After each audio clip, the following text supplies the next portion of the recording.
In the vast, shimmering assembly hall of Solari, hundreds of alien delegates gathered, their eyes fixed on the center stage. Captain Carter, a brave and wise human, stood tall, his uniform crisp and his face determined. Today was important.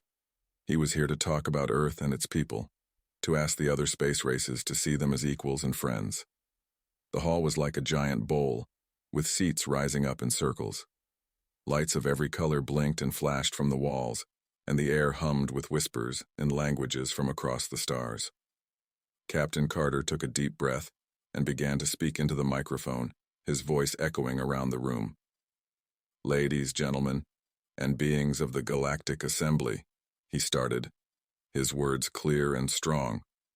"I stand before you as a representative of Earth, a planet rich with life and dreams. We seek your friendship and a place among you as equals. We believe in peace and cooperation, and we invite you to recognize our sovereignty, the right to govern ourselves and make our own decisions." Some of the aliens nodded in agreement, their tentacles or feathered heads bobbing gently. But not everyone looked happy. A group of tall, blue-skinned aliens with sharp eyes and thin lips watched him coldly. These were the Celestia delegates, known for their power and pride. As Captain Carter spoke about Earth's beautiful oceans, towering mountains, and the brave hearts of its people, more delegates started listening, their faces turning curious.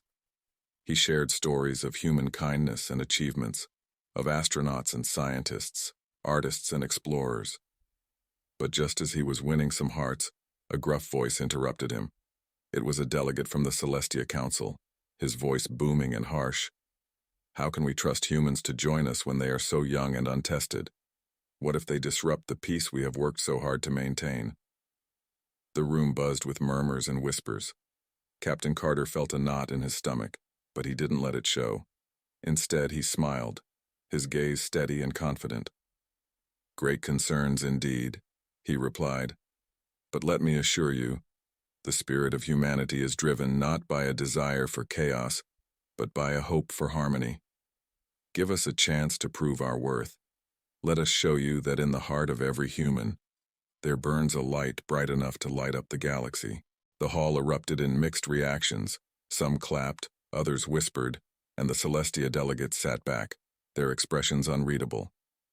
The assembly was not going to be easy, Captain Carter knew, but he was ready to face whatever came next to ensure Earth's place in the cosmos.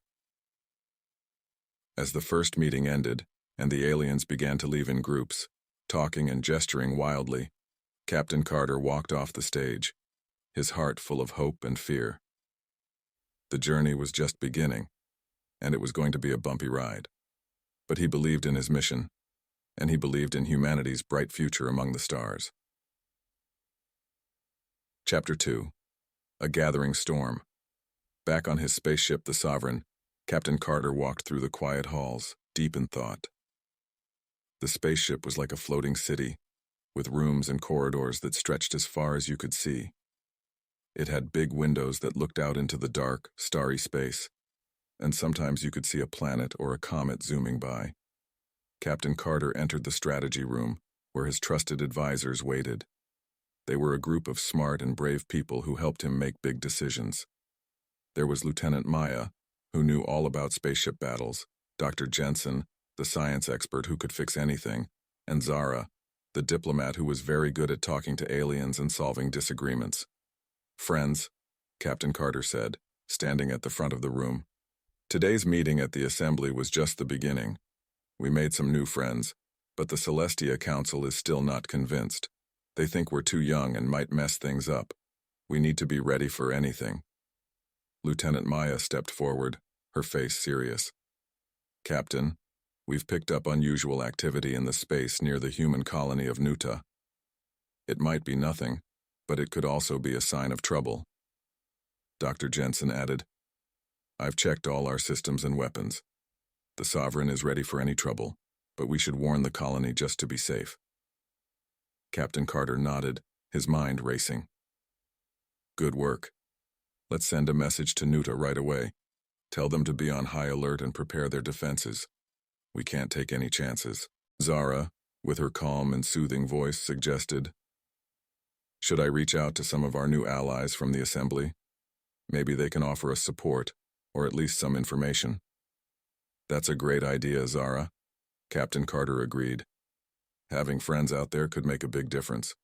Let's make sure they know we value their friendship and need their help.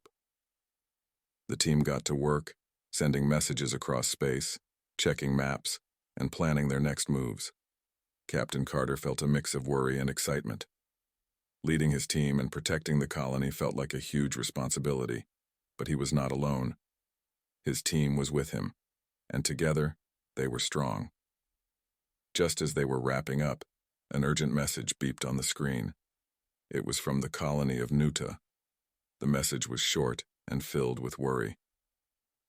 Unidentified ships spotted near our space. Please advise. Captain Carter's heart skipped a beat. This is it, team. Looks like trouble is closer than we thought. Prepare the Sovereign for departure. We're going to Nuta. It's time to show what we're made of. His team saluted, faces set with determination. Yes, Captain, they said in unison. As the Sovereign's engine started with a deep, powerful rumble, Captain Carter looked out at the stars.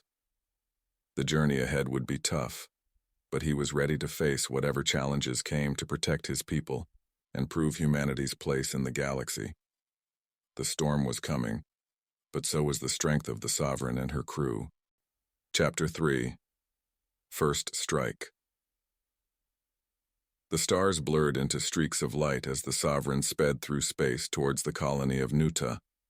Captain Carter stood at the command center, watching the dark cosmos whirl past. He felt the weight of his duty pressing on his shoulders as he thought about the people on Nuta, hoping they were safe. Lieutenant Maya updated him. We're approaching Nuta, Captain. Sensors are picking up several unidentified ships. They're not responding to our hails. Captain Carter tightened his grip on the rail. Sound the battle stations, Maya. Let's be ready for anything. The alarm rang out through the Sovereign, a loud siren that sent everyone running to their positions. The crew members wore serious faces, knowing that they might be heading into a fight. As they neared Nuta, the unidentified ships became visible. They were sleek and menacing, with dark hulls that gleamed dully in the light from the nearby sun. It was the Celestia fleet, no doubt about it. They had come uninvited, and it wasn't for a friendly visit. Open communications again, Maya. Let's try talking one more time, Captain Carter ordered, hoping for a peaceful solution. Maya nodded and sent the signal, but again there was no response, only silence. Then, without warning, a bright laser beam shot out from one of the Celestia ships, striking a space station orbiting Nuta. The station shuddered and sparks flew as it took damage. That's our answer, Captain Carter said grimly. All hands, brace for combat. The space around Nuta erupted into chaos. Celestia ships began firing at Nuta's defenses, which lit up in return, sending their own beams slicing through space towards the attackers. Captain Carter commanded with calm precision. Maya, take us into the fray. Target their lead ships. Disable if possible. We need to push them back. The Sovereign dove into battle, its guns blazing. The ship shuddered as it absorbed hits, but it gave back just as hard, taking down a Celestia ship with a well-placed shot. Lieutenant Maya maneuvered the Sovereign with skill, dodging incoming fire and creating opportunities for their gunners. We've got them on their heels, Captain, she shouted over the noise. Captain Carter nodded, watching the battle unfold. His heart ached to see the colony in danger, but he was proud of his crew's bravery. Dr. Jensen reported from engineering. Shields holding at 70%, Captain. We're keeping up the repairs. Good work, Jensen. Keep it up. Carter responded, his eyes never leaving the battlefield. The tide of battle slowly turned as more ships from Nuta's defense fleet joined the fight. Together with the Sovereign, they pushed the Celestia fleet back, ship by ship. Finally, with a massive effort, the Celestia ships began to retreat, damaged and defeated. Captain Carter let out a breath he hadn't realized he was holding. Nuta was safe, for now. As the crew cheered, Captain Carter looked out at the stars. They had won today, but this was just the beginning. The Celestia threat was real and dangerous. "We need to be vigilant," he told his crew. "Let's repair and regroup. We have to be ready for whatever comes next." The crew nodded, understanding the long road ahead. But for now, they had protected one of their own, and that was worth celebrating. Captain Carter smiled, grateful for his team. Together, they were strong, and he believed in them more than ever. "Well done, everyone. Let's get our ship back in top shape. We've got a lot more to do." Chapter 4. Shadows of War. After the battle, the Sovereign floated quietly near the colony of Nuta, like a big guardian watching over a smaller friend. The ship was busy inside, with crew members hurrying around to fix the damages and make sure everything was ready in case trouble came again. Captain Carter walked through the ship, checking on the repairs and talking to his crew, making sure everyone was okay after the scary battle. In the middle of all the hustle and bustle, Dr. Jensen called him over to the science lab. "Captain, you need to see this," he said, his face serious. Inside the lab, there was a big screen showing lots of data and a strange device that looked like it was part of a spaceship, but not from any ship Captain Carter had seen before. "What's this?" Captain Carter asked, curious. Dr. Jensen explained. "It's a device we found in one of the Celestia ships we captured. I've been studying it, and it's not just any device. It's a sabotage device. It looks like it was designed to disrupt our ship's systems without us even knowing." Captain Carter's eyes widened. "You mean they were planning to use this against us?" "Exactly," Dr. Jensen nodded. "And if we hadn't stopped them, they might have succeeded. This shows they have plans, big plans, and not just attacks like what we saw." This was serious news. Captain Carter felt a chill run down his spine. The Celestia weren't just attacking. They were playing a deeper, darker game. "We need to find out more about what they're planning," Captain Carter decided. "And we need to warn others. This could be bigger than just an attack on Nuta." He called a meeting with his advisors, including Zara and Lieutenant Maya. In the meeting room, he shared what Dr. Jensen had discovered. Everyone looked worried, but they were also ready to do whatever it took to protect their home and friends. Zara, who always knew how to talk to people and make friends, suggested, "We should reach out to our allies and share this information. If we're all aware, we can better protect ourselves and maybe even find out more about what the Celestia are up to." "That's a good plan," Captain Carter agreed.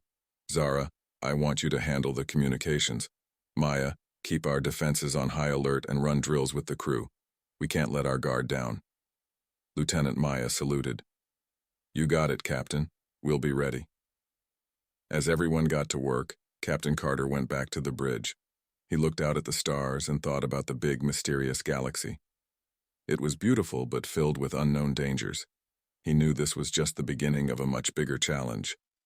But looking around at his crew, working hard and determined, he felt a surge of hope. Together, they were strong, smart, and brave. Whatever the Celestia were planning, Captain Carter believed they could face it together. And with that belief, he set a course to the next destination, ready to uncover secrets and keep fighting for peace and safety in the galaxy.